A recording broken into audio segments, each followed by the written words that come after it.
जो मोदी जी ने इनकी गोरों की जो एम्बेसी के बाहर सिक्योरिटी हटाई है राइट। और उन्हें अपनी औकात दिखा दी कि हम भी किसी से कम नहीं है। मैं आपको बता नहीं राइट। सकता हूँ एज अ एनआरआई जो इंडिया से बाहर रह रहे हैं, हमारा जो सीना है ना, जब हम ये स्ट्रेंथ देखते हैं, वो कैसे चौड़ा होता है, ये आप इसका अंदाजा लगा नहीं सकते। भारत ने आगे से सिक्योरिटी हटा दी, बैरिकेड्स हटा दिए, अंग्रेजों को सांप सूंघ गया। और सर खबर जो है वो ये है कि India plans to open corridor to Pakistan Kashmir.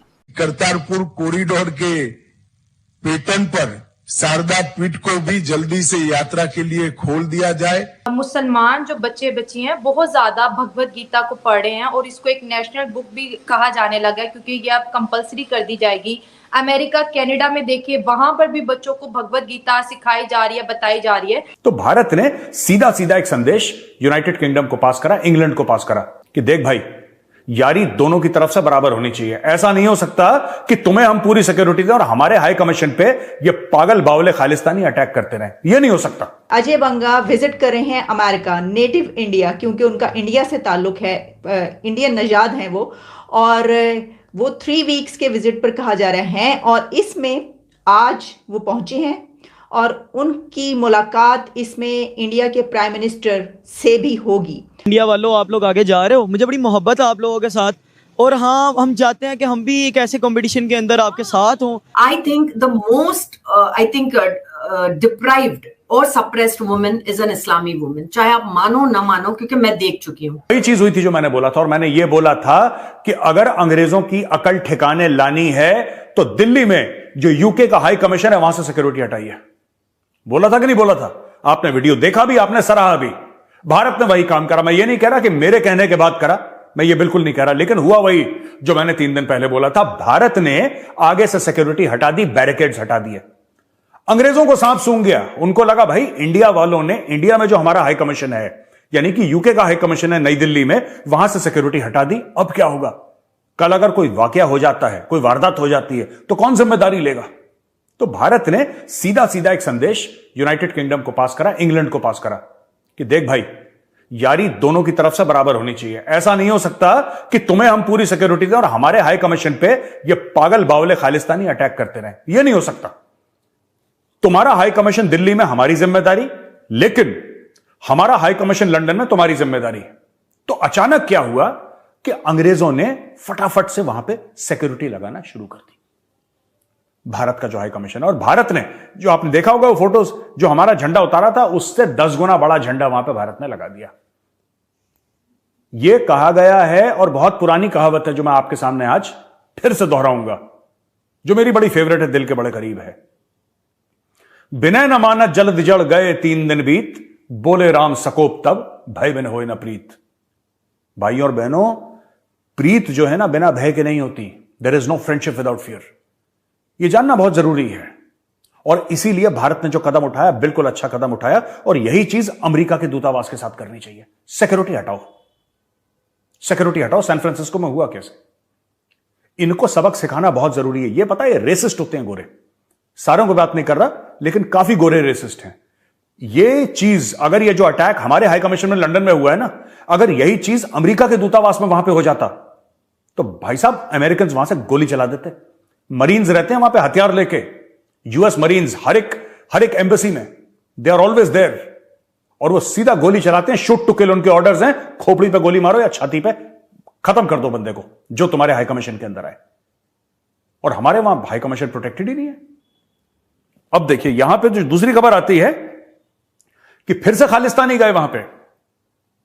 जलील तो है, इज्जत तो है नहीं इनकी।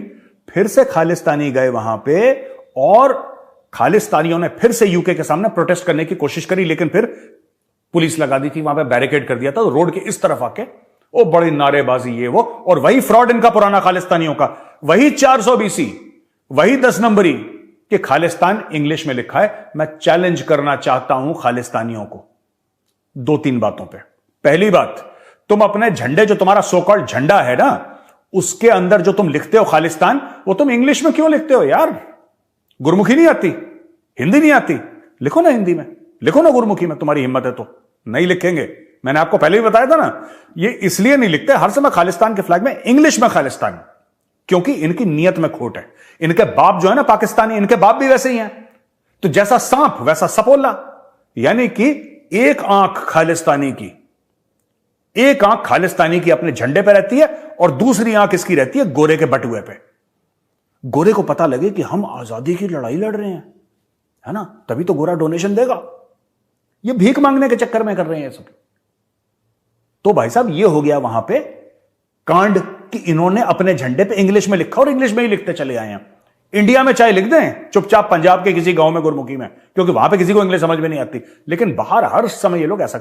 एक चीज जो हम नोटिस कर रहे हैं कि मुसलमान जो बच्चे बच्ची हैं बहुत ज्यादा भगवत गीता को पढ़ रहे हैं और इसको एक नेशनल बुक भी कहा जाने लगा है, क्योंकि ये अब कंपलसरी कर दी जाएगी।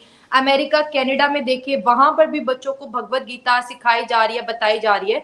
तो भगवत गीता एक प्रैक्टिकल लाइफ में कितना ज्यादा रोल प्ले करेगी अगर ये सब सीखने पढ़ने लग जाएंगे। जी मैं एक ही बात जानती हूँ कि सनातन में, मैं सनातन की आज बात कर रही हूँ, हाँ गीता हर जगह पर क्यों पढ़ रहे हैं लोग, कुछ तो होगा ना, मतलब देयर इज, अगर आप कहते हो कि ओके महाभारत हुई, see the reason behind it. अगर आप देखोगे कि हमने ऐसा नहीं है कि बस हमको पूरी दुनिया को हिंदू बनाना है, बिल्कुल भी नहीं। कभी आपने सुना है कि किसी ने किसी को इसलिए मतलब जंग लड़ ली कि भाई आप हिंदू बनो, मार मार के किसी को हिंदू बनाया, कभी भी नहीं। तो we do not believe in converting anybody. घर वापसी एक चीज है कि अगर आपको वापस आना है हिंदुइज्म में, then you can come back without any force. क्यों क्रिश्चियनिटी, क्यों इस्लाम क्यों चाहती है कि और लोग कन्वर्ट हों? We do not believe in conversion at all. तो मैं ये कहती हूँ कि गीता यही सिखाती है कि जहां पर अधर्म, मतलब जहां पर इनजस्टिस हो रहा है, you can stand and you can stand and fight for it, but not just because कि भाई आप एक मुसलमान नहीं बन रहे हो तो आपको काट दो, या ये कलमा नहीं पढ़ रहा है उसको काट दो, या एक लड़की को लेकर आओ उसको जबरदस्ती का आप कलमा पढ़ा के ही उससे शादी करोगे। क्यों? Why so? I mean, I don't believe. I have seen people. मैं सही में आपको एक एग्जांपल देती हूँ कि मैंने एक ऐसी लड़की को देखा है जो कन्वर्ट तो हो गई है, but in her heart she is not converted. तो मतलब ही क्या हुआ? ये सब ऊपरा ऊपरी होता है। Until unless a woman comes out and says that okay, I am really willing to do it, you should not force anybody. तो मुझे ऐसा लगता है कि गीता जो पढ़ाई जा रही है, आई थिंक पूरे मतलब मैं सिर्फ कनाडा या सिर्फ अमेरिका, यहाँ नहीं, बहुत सारी जगह लोग अप्रिशिएट कर रहे हैं, लोग समझ रहे हैं